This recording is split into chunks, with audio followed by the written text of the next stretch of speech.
Pendant les Jeux olympiques, l'important, c'est de télétravailler. Le slogan s'affiche depuis lundi dans diverses gares et stations de métro d'Île-France, une incitation de plus alors que les transports franciliens sont souvent présentés comme le talon d'Achille de l'événement sportif. Avec cette nouvelle campagne gouvernementale, les travailleurs franciliens sont prévenus, mais pas forcément surpris. Depuis plusieurs mois, pour éviter l'embolie des RER, bus et métros cet été, l'ex-ministre des Transports Clément Beaune et la présidente de la région Valérie Pécresse enjoignent tous ceux qui le peuvent à télétravailler pendant les Jeux olympiques, du 26 juillet au 11 août.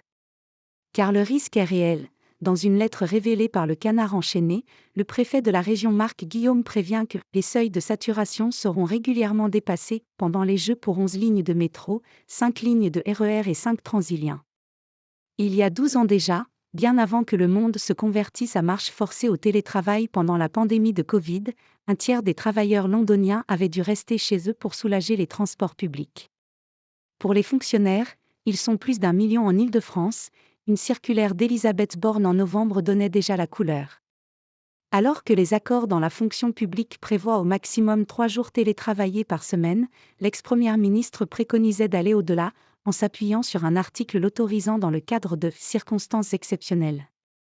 Certains syndicats s'en offusquent. Pour nous, les circonstances exceptionnelles, ce sont les catastrophes naturelles, les épidémies, des choses imprévisibles qu'on ne contrôle pas, juge la co-secrétaire générale de la CGT des agents de l'État, Céline Verzelletti.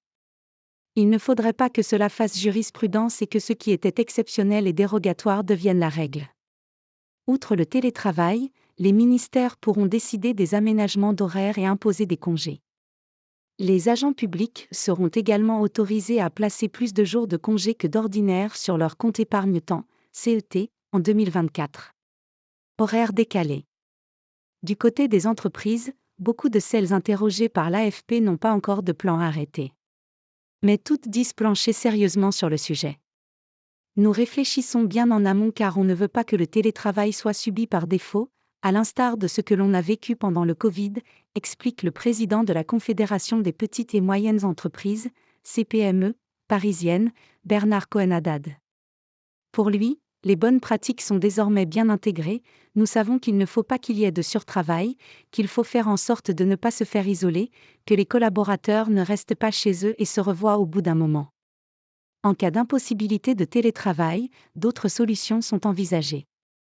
L'idée n'est pas de dire que toutes les entreprises de France vont être en télétravail, ce ne sera pas possible, juge Clotilde Hittman, responsable développement durable et mobilité de la Chambre de commerce et d'industrie, CCI, Île-de-France. Elle recommande par exemple le recours aux horaires décalés, afin de lisser les flux.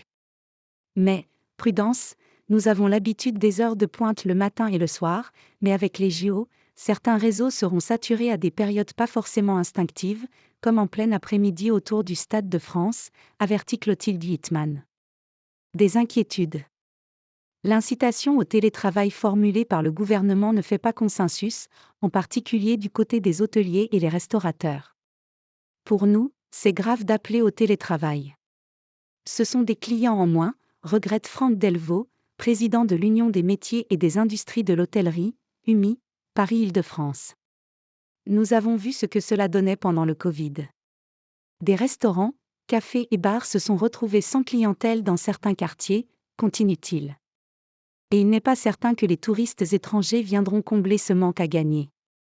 On nous annonce seulement 1,1 million de touristes étrangers, or à Paris, un été normal, il y en a plus de 3 millions, rappelle-t-il.